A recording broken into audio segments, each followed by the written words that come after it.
Ang ikapitong kabanata ng unang sulat ni San Pablo sa mga taga-Korinto. At tungkol sa mga bagay na isinulat ninyo sa akin, mabuti sa lalaki ay huwag humipo sa babae. Datapwat dahil sa mga pakikiapid, ang bawat lalaki ay magkaroon ng kanyang sariling asawa, at bawat babae ay magkaroon ng kanyang sariling asawa. Ibigay ng lalaki sa asawa ang sa kanya'y nararapat, at gayon din naman ang babae sa asawa. Ang babae ay walang kapangyarihan sa kanyang sariling katawan, kundi ang asawa, at gayon din naman ang lalaki ay walang kapangyarihan sa kanyang sariling katawan, kundi ang asawa. Huwag magpigil ang isa't isa, maliban kung pagkasunduan sa ilang panahon, upang kayo'y mamalagi sa pag-aayuno at pananalangin. At muling kayo'y magsama, baka kayo'y tuksuhin ni Satanas dahil sa inyong kawalan ng pagpipigil. Ngunit ito'y sinasabi ko na parang payo, hindi sa utos. Kaya't ibig ko sana na ang lahat ng tao ay maging gaya ko, ngunit ang bawat tao ay mayroong kani-kaniyang kaloob na mula sa Diyos.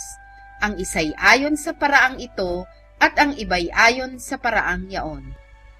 Datapwat sinasabi ko sa mga walang asawa at sa mga babaeng bao, mabuti sa kanila kung sila'y magsipanatiling gayon sa makatwid bagay gaya ko.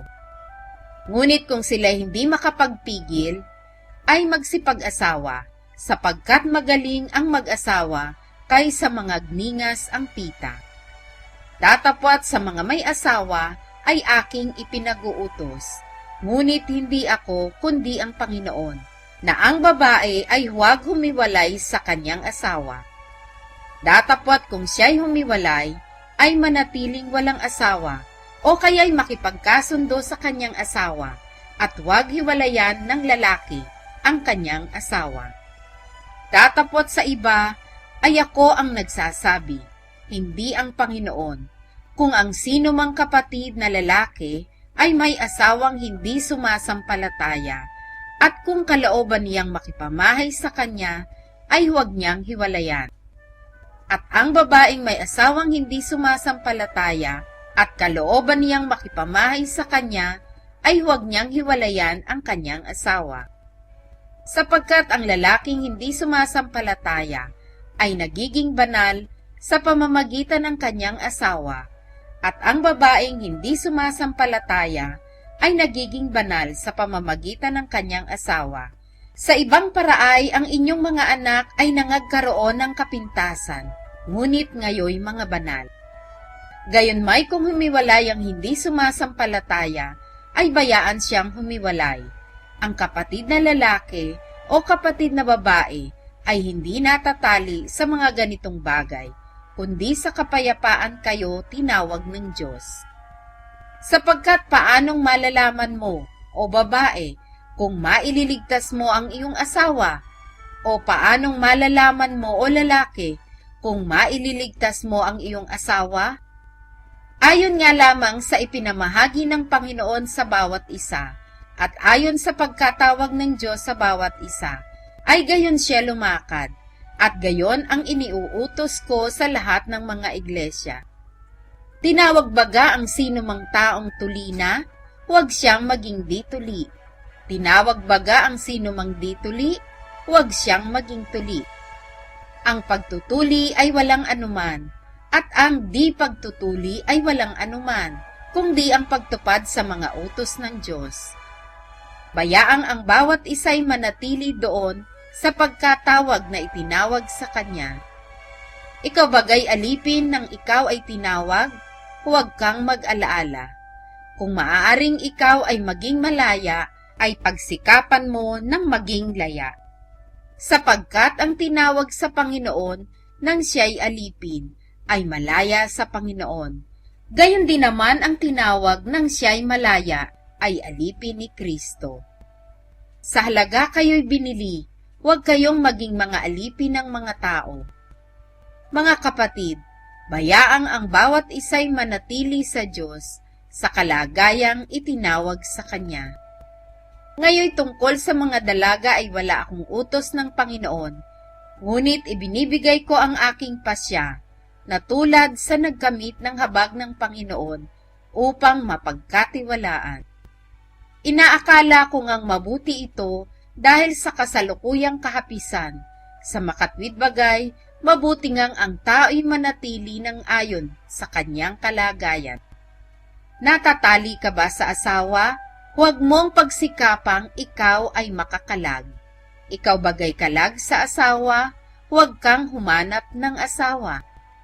Ngunit kung ikaw ay mag-asawa, ay hindi ka nagkakasala. At kung ang isang dalaga ay mag-asawa, ay hindi siya nagkakasala.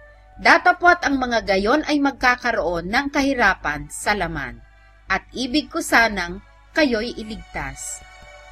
Ngunit sinasabi ko ito mga kapatid, ang panahon ay pinaikli upang mula ngayon ang mga lalaking may asawa ay maging mga tulad sa wala.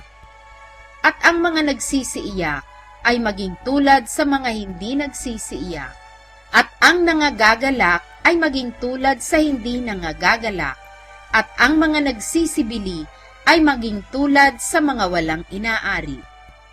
At ang mga nagsisigamit ng sanlibutan ay maging tulad sa hindi nangagpapakalabis ng paggamit, sapagkat ang kaasalan ng sanlibutang ito ay lumilipas. Datapwat ang ibig ko ay mawalan kayo ng kabalisahan. Ang walang asawa ay nagsusumakit sa mga bagay ng Panginoon, kung paanong makalulugod sa Panginoon. Ngunit ang may asawa ay nagsusumakit sa mga bagay ng sanlibutan, kung paanong makalulugod sa kanyang asawa. At nagkakabahagi ang isipan, gayon din naman ang babaeng walang asawa at ang dalaga ay nagsusumakit sa mga bagay ng Panginoon, upang siya'y maging banal sa katawan at sa espiritu man. Ngunit ang babaeng may asawa ay nagsusumakit sa mga bagay ng sanlibutan, kung paanong makalulugod sa kanyang asawa.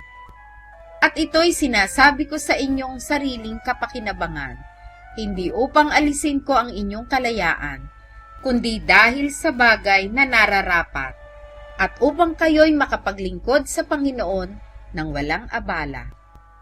Ngunit kung iniisip ng sinong mang lalaki na hindi siya gumagawa ng marapat sa kanyang anak na dalaga, kung ito'y sumapit na sa kanyang katamtamang gulang, at kung kailangan ay sundin niya ang kanyang maibigan, hindi siya nagkakasala, bayaang mangag-asawa sila. Subalit ang nananatiling matibay sa kanyang puso, na walang kailangan, kundi may kapangyarihan tungkol sa kanyang sariling kalooban, at pinasyahan sa kanyang sariling puso na ingatan ng kanyang sariling anak na dalaga, ay mabuti ang gagawin. Kaya nga ang nagpapahintulot sa kanyang anak na dalaga na mag-asawa ay gumagawa ng mabuti, at ang hindi nagpapahintulot na siya'y mag-asawa ay gumagawa ng lalong mabuti.